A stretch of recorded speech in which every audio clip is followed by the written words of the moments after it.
আমরা এক ভয়ঙ্কর দুর্বিষহ সময় আমাদের পার করতে হয়েছে। কথা বলা ছিল যেন পাপ, এবং সত্য কথা বলা ছিল আরো পাপ। যিনি সত্য কথা বলেছেন সেটা যদি ক্ষমতাসীন গোষ্ঠীর স্বার্থের বিরুদ্ধে যায়, তার কোনো নিস্তার নেই। যুক্তরাষ্ট্রের 1 নম্বর জিম চেইন গোল্ডস জিম এখন আবারও বাংলাদেশে বসুন্ধরা আবাসিক এলাকা ও বসুন্ধরা সিটি শপিং মলে। বর্ষিয়ান এবং জ্ঞানদীপ্ত সাংবাদিক আমি মনে করি।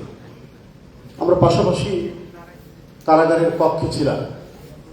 শফিক রেহমান, এই বর্ষিয়ান সাংবাদিক, তাকে যেভাবে গ্রেপ্তার করে নিয়ে গিয়ে কারাগারের মধ্যে রাখা হয়েছে, এর কয়েকদিন পর আমি গেলাম, পাশাপাশি কক্ষেই আমরা ছিলাম। তার প্রতি যে আচরণ করা হয়েছে, এবং এত বয়স্ক একজন মানুষকে রিমান্ডে তার উপরে